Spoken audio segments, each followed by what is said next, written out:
قل جاء الحق وزهق الباطل إن الباطل كان زهوقا।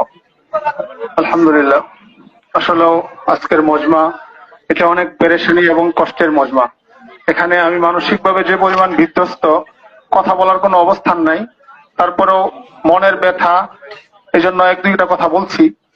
আমাদের বড়রা অনেক কথা বলেছেন, আপনারা এগুলোর প্রতি খেয়াল রাখবেন। বাকি আমার একটা মৌলিক কথা হলো এটা যে আমাদের মৌলভী সাদ সাহেব উনি যে পরিমাণ ভ্রান্তির শিকার হয়েছেন, এগুলো দারুল উলুম দেওবন্দ সহ উলামায়ে কেরাম সতর্ক করেছেন। অনেক সূক্ষ্ম বিষয় ছিল যেগুলো সাধারণ ভাইদের বোঝা অনেক কষ্ট ছিল, কিন্তু আল্লাহ পাক এখন এমন সহজ কিছু দলিল সামনে নিয়ে আসছে যা সাধারণ মানুষের জন্য বোঝা একদম সহজ। এগুলোর জন্য কোনো কোরআন হাদিস পড়া দরকার নাই, মোতালা করা দরকার নাই। রাতের আধারে যদি কোনো ঘুমন্ত ব্যক্তিকে যে নির্মম চিত্র আমরা শুনেছি, এরপরে অন্য কোনো দলিলের প্রয়োজন হয় না। আমাকে এক ভাই শোনালেন ঘুমন্ত ব্যক্তিকে পিটিয়ে মারা, আরো কত জনের চোখের পানি আমি দেখেছি, এগুলো ভাষায় প্রকাশ করা দরকার না, সম্ভব না।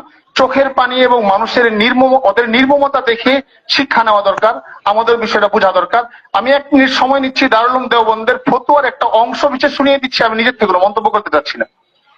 দারুল উলুম দেওবন্দের একটা ফতোয়ার আমি অংশ বিশেষ পড়তেছি, এবং এই সমস্ত বিষয়গুলো এত পরিষ্কার। এখন একটা বড় সমস্যা আমাদের একাতি ভাইদের, তারা এমন একটা ব্যবস্থা করেছে যে উলামায়ে কেরামদের কাছে ভিড়তেই দেয় না সাধারণ ভাইদেরকে। আলহামদুলিল্লাহ, যে সমস্ত ভাইরা এখনো উলামায়ে কেরামদের কাছে ভিড়তেছে, তওবা করতেছে, জিন্দেগি চেঞ্জ হচ্ছে, এর ফিরিস্তি অনেক বড়। আমরা আশা করি ওই সমস্ত ভাইদেরকে, যে সমস্ত ভাইরা নিরীহ কিন্তু ধোঁকায় পড়ে তাদের সাথে চলছিলেন এতদিন, আপনারাও আসেন, আপনাদের দরজা খোলা আমাদের। তওবা ইস্তেগফার করেন, সঠিক জিনিস বোঝার চেষ্টা করেন। কোন পক্ষপাত দৃষ্টিভঙ্গি নিলে কোনো সময় হক বুঝে আসে না। যদি মনে করেন যে আমি এই পক্ষে সেই পক্ষে, বিষয়টা এমন না। আমরা সবাই হকপন্থী হওয়া চাই, আখিরাতপন্থী হওয়া চাই। পুরা দুনিয়াতে দাওয়াতে তাবলীগের মেহনত দারুল উলুম দেওবন্দের হযরত ইলিয়াস রাহমাতুল্লাহ থেকে শুরু হয়েছে। এরপরে এই মেহনতের আন্তর্জাতিক পর্যবেক্ষক সংগঠন হলো দারুল উলুম দেওবন্দ। দারুল উলুম দেওবন্দ কি বলেছে আমি উর্দু পড়ছি, শুধু সংক্ষিপ্ত তর্জমাটা শুনিয়ে দিচ্ছি।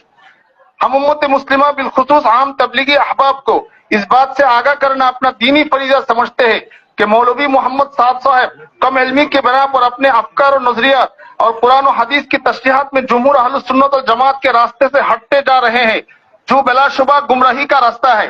इसलिए इन बातों पर सुकूत इख्तियार नहीं किया जा सकता, इसलिए कि ये नजरियात अगरचे एक फर्क की है, लेकिन ये चीजें अब आवाम उन्नास में तेजी से फैलती जा रही है। अर्थ, আমরা মুসলিম উম্মাহ বিশেষত সাধারণ তাবলীগী ভাইদেরকে এ ব্যাপারে সতর্ক করা নিজেদের দ্বীনি দায়িত্ব মনে করছি যে মৌলভী মোহাম্মদ সাদ সাহেব তার জ্ঞান স্বল্পতার কারণে নিজ মতাদর্শ ও চিন্তাধারার মাঝে কুরআন হাদিসের ব্যাখ্যাকালে আহলে সুন্নাহ ওয়াল জামাতের মূল স্রোত থেকে